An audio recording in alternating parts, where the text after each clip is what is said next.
What's up, sobers? So I just wanted to let you guys know that the whole family got sick this week. I put a post up about it, but I wasn't able to edit anything because I was literally throwing up for like 2 or 3 days straight. But I did want to give you guys this little video. So I was looking at these pictures that they released of Epstein and him being no longer here, as well as his cell. And I got a couple of thoughts that I'm surprised I never thought of before. For those of you guys who have not been to prison or jail before, congratulations. Keep it that way. But if you have been to prison or jail and you've been to the self-exit ward because you've admitted that you are having thoughts of exiting yourself, then they put you into the self-exit ward.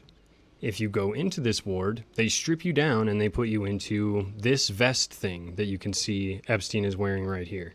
I wore one of those vests myself. You have no clothes under it. You have nothing other than this vest. That's all you have. You sleep in that vest. You have some really terrible blankets to sleep with.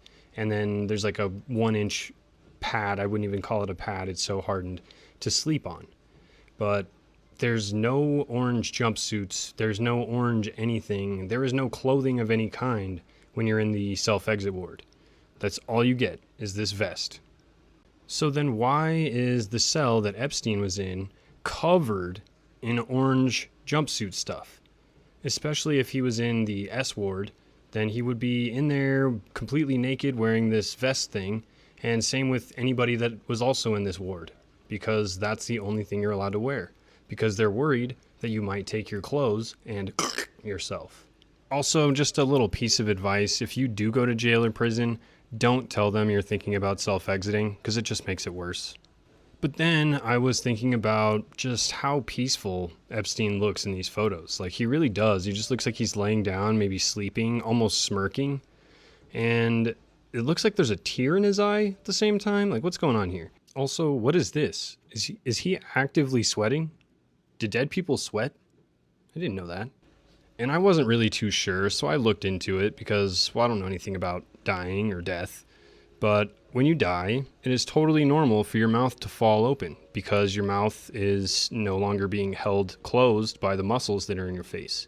All of your muscles relax completely, and then about 4 hours later, rigor mortis sets in, and that's when you stiffen up. Someone dies, every muscle in their body relaxes. All of it, including your jaw. And when the jaw relaxes and someone is lying on their back, gravity takes over and the mouth opens. Not dramatically, just naturally. So naturally, in fact, that at the funeral home, we don't just hope the mouth stays closed. We actually have to physically close it, and we have a few different techniques on how to do that, but we'll have to talk about that in another video. That's not poetic, that's not optional, that's anatomy. There are techniques for it, because without intervention, it will not stay shut. Also, your eyes are the very same way. Your eyes typically fall open because you don't have the muscles to close them, or if your eyes are already closed, you don't have the muscles to open them, so then they will stay closed.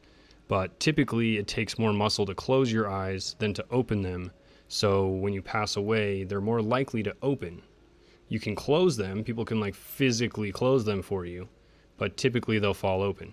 The mouth isn't the only part of the body that gives this away. The eyes are next, and those are loud. After death, dehydration starts almost immediately. It does not wait. It does not care. The eyes are one of the first places that you can actually see it. The surface of the eyeball starts to dry out. The corneas lose that wet, reflective look. The eyes flatten and they dull. Dehydration is not my friend in the funeral home. It's one of the very first things we are constantly fighting. In this photo, though, the eyes are still moist. Are those tears? Are his eyes leaking? I don't know, but they definitely look full and hydrated and puffy in a way that suggests fluid is still being regulated in the body. That is not what I expect to see in someone who is deceased. Dead eyes don't look like that. And I know, you guys are like, we already know, who cares? But it's just nice to have a little bit of reassurance to know that we know.